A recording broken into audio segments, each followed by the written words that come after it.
Welcome to this video on program development using CodeWarrior IDE. In this video, we will look at what the CodeWarrior IDE is, some of it, what it contains. We will take a look at how the windows are laid out, and we'll look at some of the files that are created when CodeWarrior is used. CodeWarrior is called an integrated development environment, or IDE for short. It contains several components. The first one is a graphical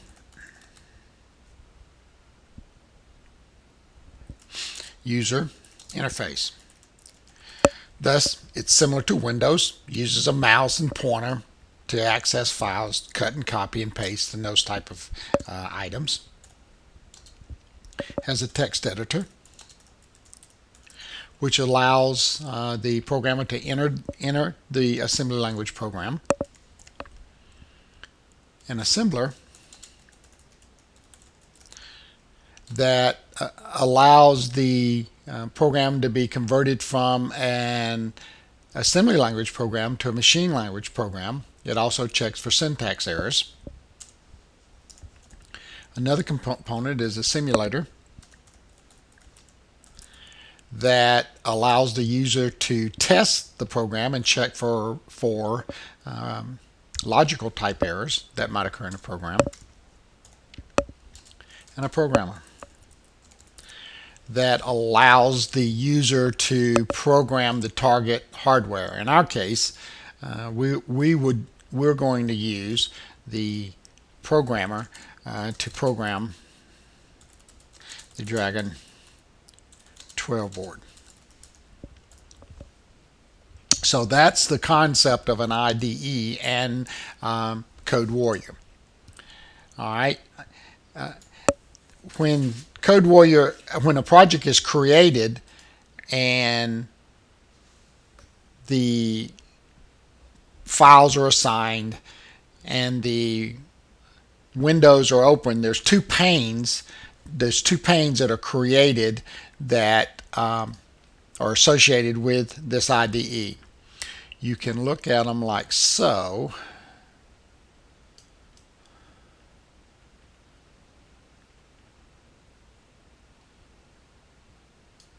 We have the left pane over here,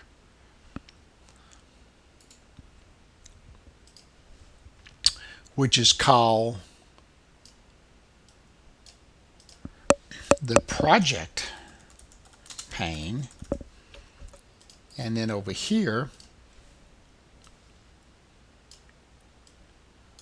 we have the code entry pane. In the project pane, several things are made available. One is we can manage all files associated with the project. So we can add, remove, modify, and change files associated with the project. We can also use it to make and debug the source file to check for errors. We can also use it to select the connection type that we want to use that we want CodeWarrior to use, and there's two of those. One is the full chip simulation, and the other one is the HCS12 serial monitor. The latter is used to connect and operate your program on the hardware, on the Dragon 12 board. All right. The next, the window on the right is called the code entry pane, and it includes things like the title section. It also contains the include section, the export section, the data section, and the main or the main program section. In this area, in this code entry plane, of course, you're going to find directives, variables, variable names, memory specifications, etc. And it's those parts that where you actually are writing the program itself. Now, once you start creating this, then there's several files that are produced when you make and debug this program. The initial file that is created is the project file. Now that's created at the beginning when you create a new project using the first part of CodeWarrior. That contains a listing of all files associated with the project. It has an extension of .mcp. As an example that we've used is w2 lab1.mcp. Another file is the source file. That file contains the assembly language instructions that make up the program. Also found in there would be the directives, and of course labels, etc. It's the actual code. It has all the code in there. It has an extension of .asm. For example, w2 lab1.asm. Another file is the binary file.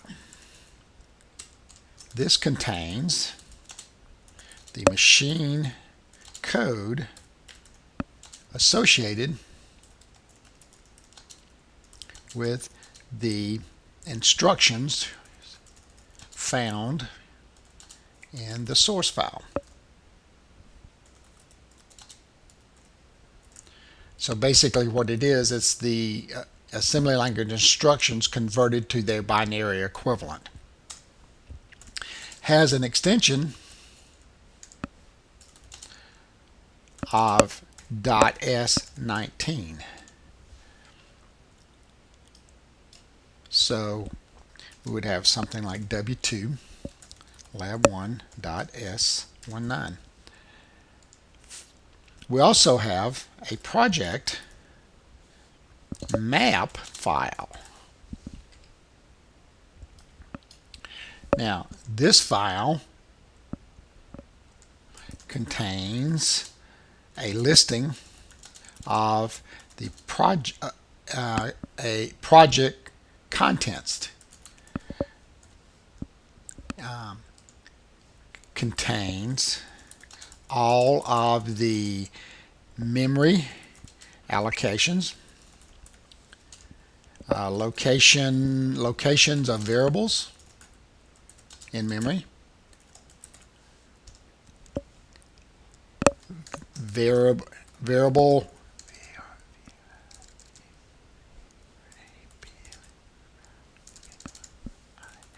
names and their locations, and a pretty well listing of most anything associated with the project itself. It has an extension of .map, and then carrying on with this same type of file name, it would be similar to w2 lab1.map. All right, now these files are saved in the folder assigned during the set operation when the project was created.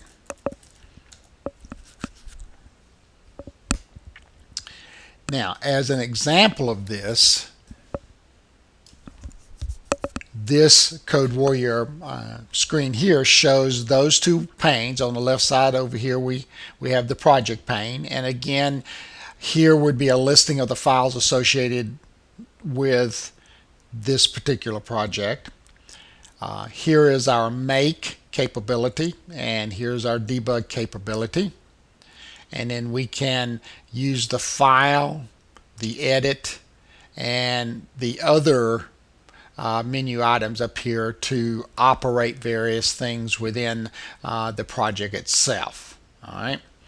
Over on the right hand side pane, again, this is where the actual program goes, and this shows an example here of what some of the parts would be. Here's the title section, the include, exports, data main, and end section here.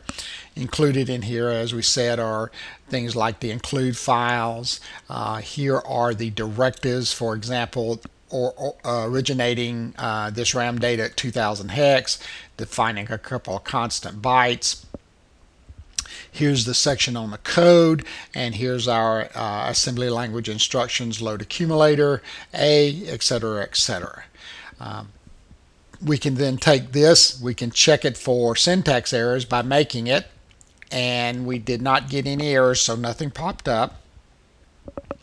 We can then debug this by clicking on the debug, and it opens up our real-time simulator in debugger, which includes several panes itself, which is, such as the source pane, the data pane, the assembly pane, the register pane, and the memory pane. All right. So these are the sections that we would utilize in order to debug our program. This concludes our video on the program development using an IDE.